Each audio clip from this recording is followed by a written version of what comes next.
Good morning, everybody, and welcome to Turning Towards Life. This is Lizzie and Justin. It's Sunday morning, as what feels like always, we're here, and it's about 9 o'clock UK time, and we are gathered for this ongoing conversation about what life is. And we're very, very, very happy to have you with us today. We are going to talk about a source by the wonderful, a poem called When We Meet by the wonderful Emma Ashru Jones, which Justin has brought this source, and Emma is a very wonderful friend of Thirdspace, and it's quite a delight for me to know that her voice is going to be in this with us. I'm really excited. Before we get to that, we wanted to let you know that on the 18th of April, from 2 until 5 p.m. UK time, we are going to be turning towards life in a kind of live community way. And so we wanted to make that invitation to you. If you're listening now, it's April 2020. Oh no, 2021. April 2021. And we are going to be meeting, it's a Sunday, and we're going to be meeting to talk about and to be in this practice that we have in Turning Towards Life of working with sources and learning from each other in unrehearsed conversations. And we're going to be learning about what we're calling healthy power.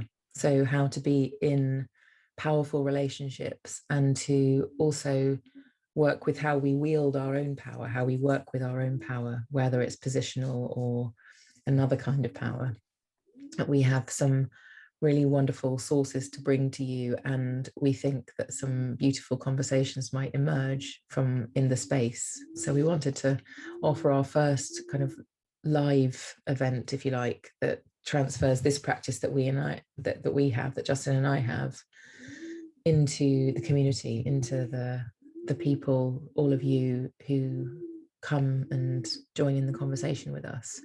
So if you want to look into that, to have a read, see what it's about, and maybe join us, the link that you can go to is www.turningtowards.life, and on the homepage just scroll down slightly and there's a link there that says about the live online event, and you can book your place. We've put it right in the middle so that you can hopefully find it very easily. So we'd love to meet you. We'd love to be with you for some time. It's a 3-hour window of possibility for us to be in conversation with each other in a more immediate way than in this way. So we'd love you to join us. And so for now, Justin, I'm going to hand over to you to begin with this source by the lovely Emma Ashru Jones. I probably thought it was worth saying, I feel so excited about our live gathering, Lizzie, as you're talking about it. Sort of each time we talk about it, it takes on new depth. I should say to everyone, we won't be streaming it live on Facebook, just in case, or anywhere. It'll be an event just for those of us who turn up, a chance to do this together in community. Yeah.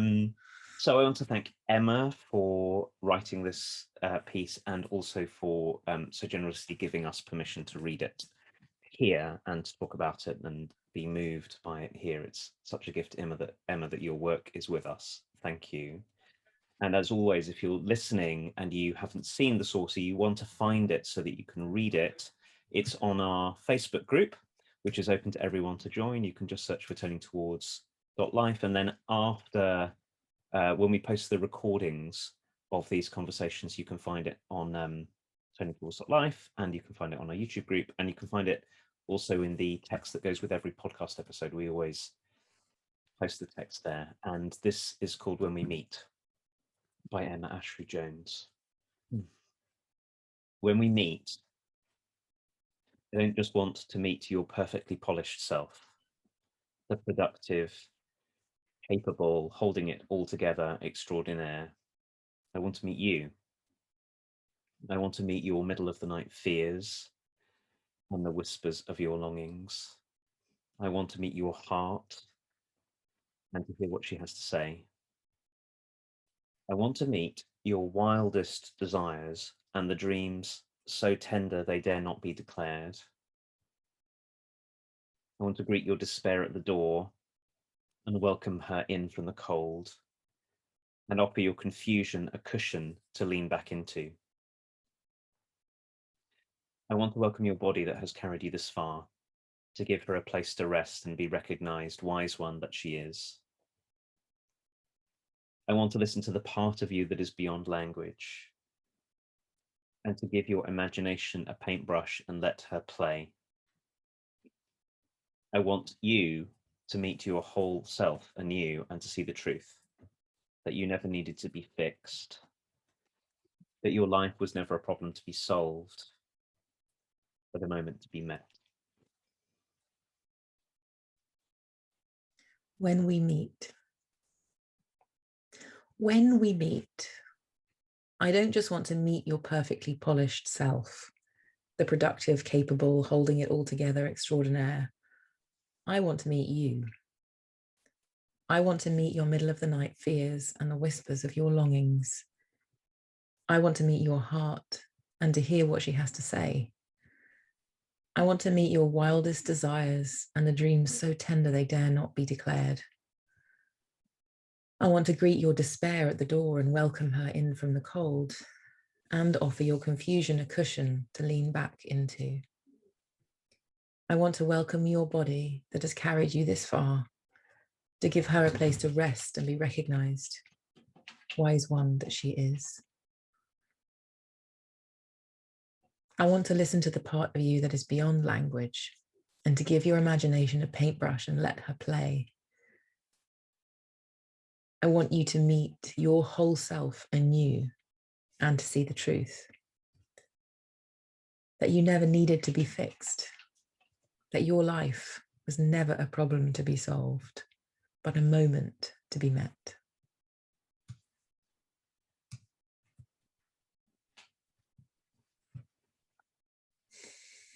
One of the reasons that when I saw this, Lizzie, that I wanted to bring it so quickly into our orbit was feeling my own longing for this. Like how rarely.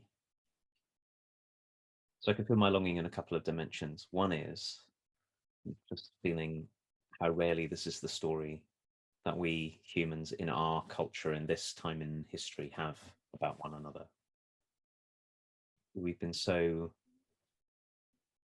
steeped in the narrative of productivity and performance and commercial exchange, and that to meet someone in the way that Emma's inviting us to meet someone with no with only delight to be in one another's presence, with wonder at the mystery of another human being here, with appreciation for the beauty and the suffering that comes with every person, and to not be conditional about it is so unusual. And it's unusual as the one being welcomed. And I can, every time I read this, and when I heard you read this, I can feel my longing, just how much I long, even though I have places where I get met like this.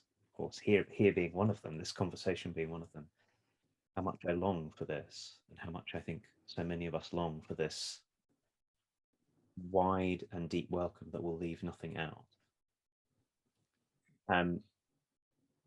So that is very moving and powerful.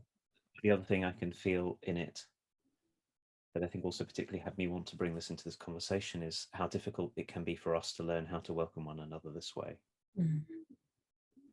Like there's so much in it that calls to us. And then as I read Emma's words, I get onto, if I'm going to do this, I'm going to have to stop wanting something very particular for myself from my welcome from you. I'm going to have to work with all of my fears that I won't know what to do or I won't know what to say if you really let me meet you in this way. And I think that we're carrying, many of us, a huge degree of collective trauma because of how unusual it is to be met like this. And there's something very sort of like ground level, base level about us humans that needs this and that really benefits from this. And because we don't even meet ourselves this way very often, Partly why this is so inviting is because it's so hard for us to meet ourselves this way. Do you know the line that really got me this time when you were reading it was, I want to welcome your body that has carried you this far. And to give her, I know when Emma talks about this poem, she talks about the gender of the language. It could be her or him. We'll read it the way that she's written it, to give her a place to rest and be recognized, wise one that she is. You know, to really let ourselves feel that the bodies that we both have and live through is what has carried us and are filled with wisdom, to let us feel that, rather than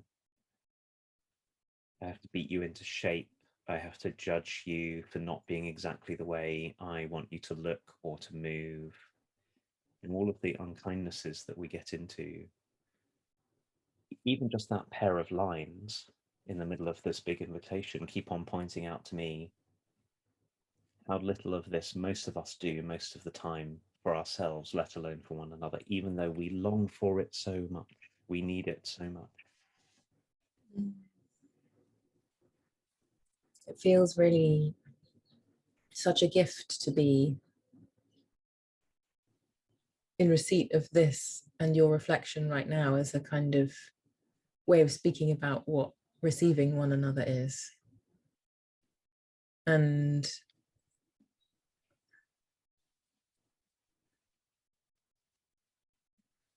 I really appreciate the space that this creates in me, this poem. This so what happens to me, I get this kind of visual of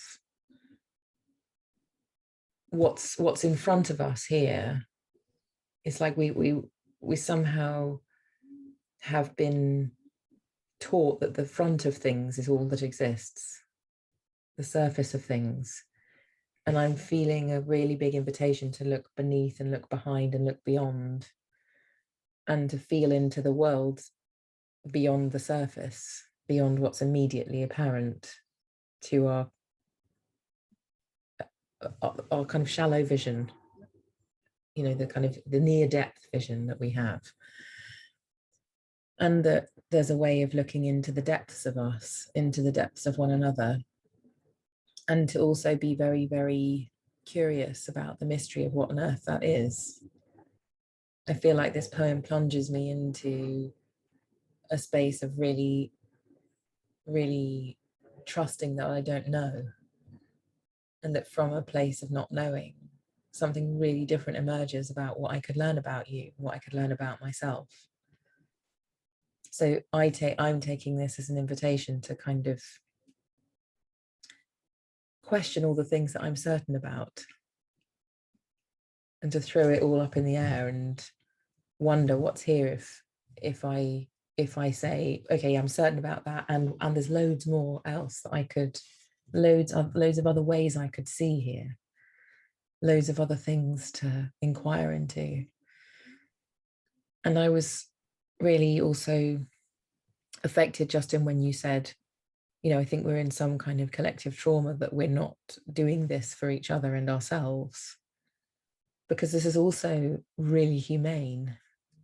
This is really kind. This is really appropriate behavior for humans to engage in, given the kind of beings that we are, with soft hearts and sensitivities and difficulties in our backgrounds and untold suffering that we hide away from the world because of who we are and what we've become in our cultural narratives about what's acceptable to show other people in our social constructs and social rules that we've all built together. And so I'm so moved by the courageous kind of countercultural invitation that this is, which is we don't have to toe the line of all of the social ways that we've been told we have to be together, where we stay at this level of conversation, we only talk about this and we only talk about that, but that we could be going around with this in our hearts and letting this be the way that we meet people, letting this be the way that we converse, letting this be the way that we hold each other and inquire into each other's lives. And I really, really appreciate the end of the poem about that we never needed to be fixed. I think it's fair to say that none of us enjoy that very much when people try to fix us. And I know I try and fix people myself all the time, and I know that it doesn't go down well. Inherent in you need to be fixed is that you're a problem, which is the next line that Emma says, which is that your life was never a problem to be solved. And it's not that we tell people that they're a problem. I mean, maybe sometimes we do, but we do something even stronger than that, which is that we speak in it, and implied in what we say is that they're a problem. So if I say, oh, well, you need to do this, you need to be like this, and it will be okay if you do this, the implication of that is that what is right now, or what has been before, is a problem. And it kind of negates so much in one hit when we try to fix. And so I think it points to this incredible way that we've become in our culture of treating each other like we're some kind of machinery, and that we're engineers, and that we're all engineering each other into becoming something better. And it's really unwise, actually. Like, it doesn't produce much. It doesn't inspire anything different, really. It just keeps the narrative going that, oh yeah, well, I'm a problem and someone's trying to fix me, so therefore I must still be a problem. And then when we encounter someone who's not trying to fix us, the implicit invitation in that is to think of ourselves not as problems. And then what are we? Oh, if I'm not a problem to be fixed, what am I? And so I feel really thrown into that inquiry as well, of just how much we're kind of, I don't know what the word is, but kind of programmed to fix and change things rather than to be with, and to inquire in this mysterious, beautiful way that Emma's inviting us into. Yeah, programmed. I'm just enjoying the sunlight just coming in here, and I'm sitting in this glorious light. Programmed, Lizzie, programmed by the culture that we're in. That's the thing that in what you're saying that is so strong to me, that Emma's words, like you say, are really deeply countercultural.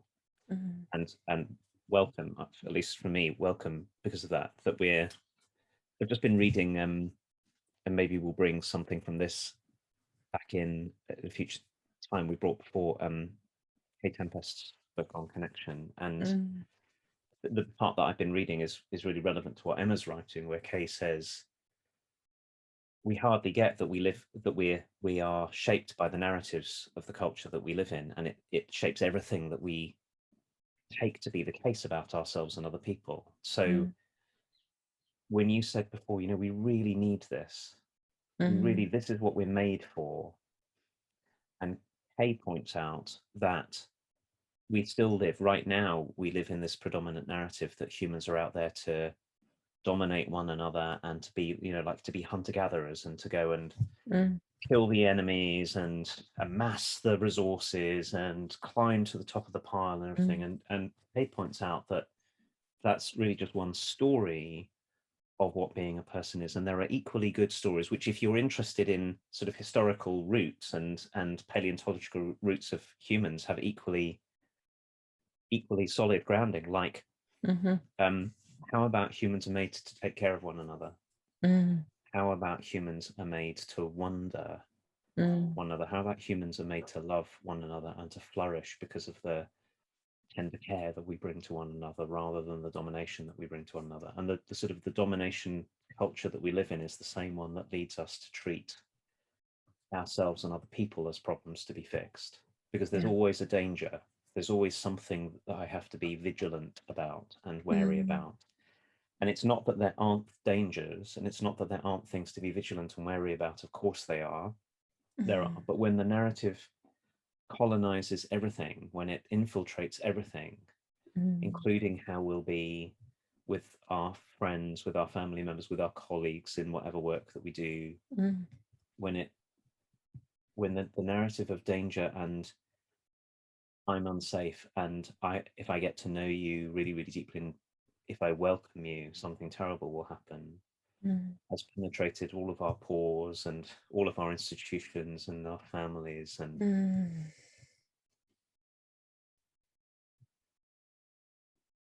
I was remembering whilst you were talking, being in my early 20s in my first job, and sitting one day at the start of a working day reading something about the field I was in, because I was really, really interested in it. And the person who was the boss in the company coming and reprimanding me for what was going on, I don't know, not working hard enough or something. Feeling, and I'm talking about it now, I'm about to turn 51, so it's 30 years ago. And I can still feel that moment of, here I was in the situation, kind of tender and interested and open and ready to contribute and to be involved in something, and sort of getting a metaphorical slap around the face for not at that moment in time being the productive one who would see off the dangers of non-productivity or something. And how much there's still a part of me that feels hurt, actually, as I'm talking about it, that longed for him to say, hey Justin, what are you up to? I'm interested, talk to me, let me know you. And that's just one of thousands of tens and thousands of interactions, in my own life, and that we've all had every moment that somebody won't. Like, the thing about Emma's words is there's a way in which they sound so radical, right? Because they're so on the outside of how most of us get welcomed. But actually, I just think that they're really, really necessary. And that's the oddness of it. It's like ground level necessariness is that people welcome us like this, and that the islands. And in order to, what I'm wondering as I'm speaking is what we have to do, what it helps to do, so that without waiting for other people to welcome us this way, because we can never have anybody else, we never make anybody else do this. Even trying to make someone else do this would be counter to what it takes in ourselves to begin to be the welcomer in the way that Emma is asking for, and also, of course, to find other people who will welcome us, because there are. And to be the welcomer means, this is what's been striking me over the last couple of days whilst Emma's words have been moving around inside me. It takes the bigger something that we are, that was a kind of welcome even when we arrived, to start welcoming the parts of us, parts of ourselves,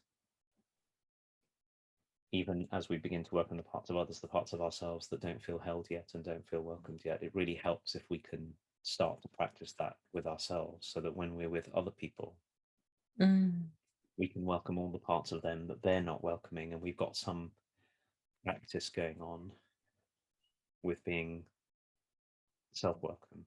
And that's the kind of thing that's emerging for me as we're talking. Yeah, I was just realizing when you were speaking, Justin, that each time you talk about a piece of Emma's work, this each line, I find myself going, oh, yes, please. Yes, please. Like it's such a, in a way, it ignites all my neediness. Like around how I'd like to be held in the world and what I need. And it's such a lovely feeling to read it and to hear you reflect on it and realize how meeting it is in itself. And when you were talking about how do we become this? How do we become this kind of welcome? How do we have a way of being in the world that's a welcome in this way that Emma's saying? And I've been really wondering in these recent days about this relationship between giving and receiving. And it seems to me that one of the important aspects of this too is to recognize that to give is to receive, and that there's no time difference between those things. Like as I'm welcoming, I'm being welcomed. So it's one of those practices that I might look like I'm welcoming you, but I'm actually welcoming myself at the same time, and we're both in it. And I think that's part of the magic of this poem for me, is that if I get up to this as a practice, in a way, I can just experiment with doing it. And in the doing of it, it's possible that I could be being welcomed as I do it for another. It kind of looks like that's what's happening. But as a practice, it's another expression of our non-separateness for me. So in my welcoming of you, simultaneously at the same moment, in the same process, I'm welcoming myself. I think that's what's going on between humans, which is why it's so important, because if we are up to this as an intention with others, we can't help but be up to it with ourselves, because there's a way that this is what we're born for, this is what we're made for, this is like aligned with the beingness, the nature of us. So of course, to do it is to receive ourselves, to receive our lives. And we might think that we'd be doing it for the person that we're welcoming, for the person that comes to the door. And yes, we are. And that's not the end of the story. So I can feel this really strong part of me that says, in response to your question, what is it that we can do to become beings like this? First of all, we're already beings that are this. Like that is it's our nature to be this way. And to become like this, given all of our distortions that we've talked about and all the ways that we get taught to not be like this,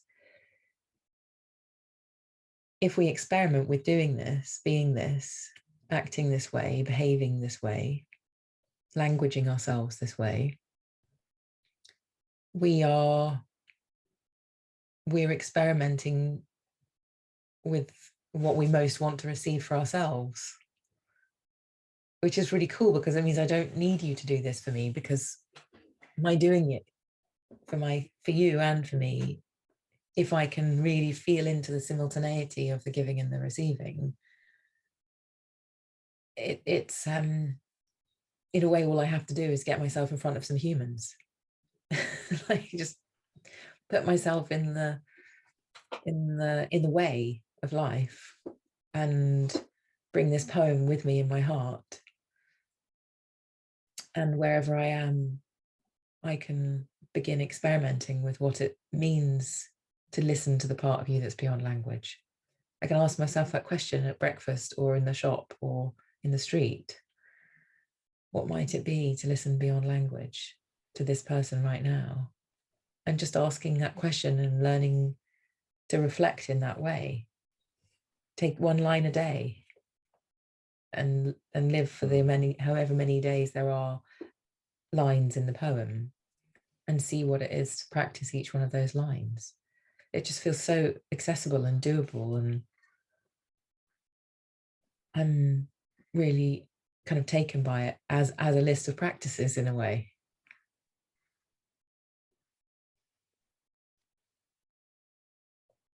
Such a wonderful place for us. There's so much more to say, and I want to say thank you to you, Lizzie, because I learn so much every time we talk. Your way of seeing the I can't even say it, and you said it so beautifully, the simultaneity of giving and receiving. This last point that you make, I think it's a wonderful place for us to end, is that one way of relating to Emma's work is to take every line as a practice. Mm. So starting with, what if it is, if we spend a day not just meeting the perfectly polished self that we're all presenting to one another all the time? Can we be the one who sees that in one another, but also knows at the same time how behind every perfectly polished self is a longing to be met, that there's something that we really are that's not perfectly polished? Yeah. We lived that way for a while. So that's just an excellent practical place to end. So I want to say thank you to you, Lizzie, and thank you to us for doing this, and a really big thank you to Emma. And just to call out that Emma, on her website, if you Google Emma Ashru Jones, you can find her. There's a video of Emma reading this too, which is wonderful to see. Emma read this in her own work, in her own way, right in front of her website. And thank you to everyone all of you who are with us. So this was your first week, or you've been with us for many weeks, and please tell the others who you think would benefit from being in this conversation. We'll so gladly welcome everyone here. And we're going to finish here, and we'll be back again next Sunday, all being well, as usual. We'll see you then. Bye.